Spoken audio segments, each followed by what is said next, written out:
ಮುನಿತ ತೆರಳೆ ಜನಪನು ಭರಿತ ಪಶ್ಚಾತ್ತಾಪದುಳು ವನವೃತ್ತವನು ನೆನೆದು ಮುರಹರನ ಪತಿತನಾದೆ ಪರಮ ಋಷಿಯ ತೇಜವನ್ನಿ ಅರಿಯದಾದೆ ದುರಿತವೆನ್ನ ತೊರೆದಿ ಗಿಳಿಯಿದೆ ಮೃಗಯ ವ್ಯಸನದಿ ಮರೆತೆನು ಯುಗ ಪುರುಷನ ಕೊರಳುಳ್ಳನು ಕುರುಳನು ಅಗಲಿದರೆ ಸಿರಿಗೆಲ್ಲನು ಹಗುರವಾದೆನಿ ನಾ ಹಗುರವಾದೆನಿ ಮುರಹರ ಹರಿ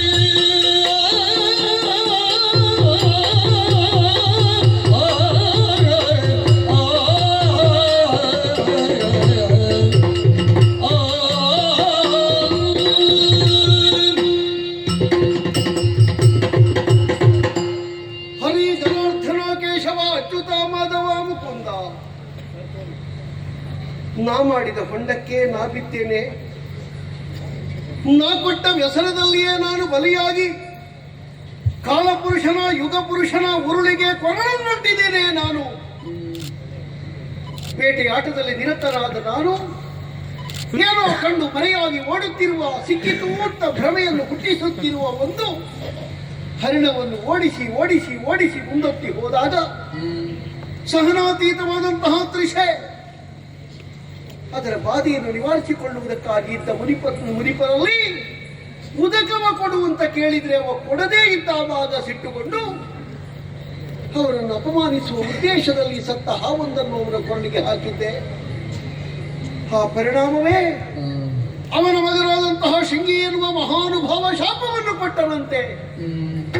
ಇಂದಿಗೆ ಮೊದಲುಕೊಂಡು 7 ದಿವಸದ ಒಳಗಾಗಿ ತಕ್ಷಕನೆನ್ನುವ ಘಟಸರ್ಪ ಪರೀಕ್ಷಿತನನ್ನು ಕಚ್ಚಿ ಸಾಯಿಸಲಿ ಎಂಬ ಹಾಗೆ ಶಮಿಕ ಮುನಿಯ ಮಗ ಶೃಂಗಿ ಕೊಟ್ಟ ಶಾಪ ಅವನ ಅಯ್ಯನಾದಂತಹ ಶಮಿಕರಿಗೆ ತಿಳಿದಾಗ ಬಹಳಷ್ಟು ನೊಂದರಂತೆ ಬೆಂದರಂತೆ.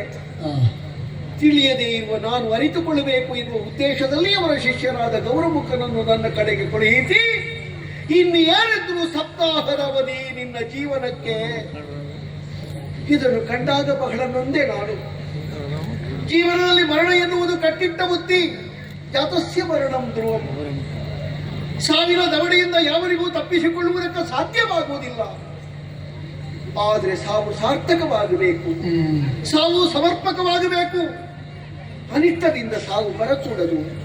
ಮಾಡಿದ ತಪ್ಪಿನಿಂದ ಹೊಂದಿದ ಶಾಪವೇ ಒಂದು ಮರಣದ ಕೋಪವನ್ನು ನನಗೆ ಒದಗಿಸಿಕೊಟ್ಟಿತು ಅಂತಾದ್ರೆ ಅಮೃತಾಂಶವಂಶ ವ್ಯಮಾಮೃತ ಕಿರಣನಾಗಿ ಮಾಡಿ ಬದುಕಿದಂತಹ ನನ್ನ ಸದ್ಗುಣ ಸಚ್ಚಾರಿತ್ರ್ಯ ಎಲ್ಲಿಗೆ ಹೋಯಿತು?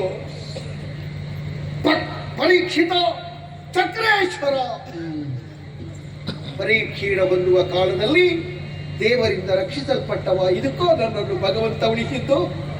ಬೇಡಕನ್ನು ಮಾಡಿ ಸಾಯು ಮಗ ಅಂತಲ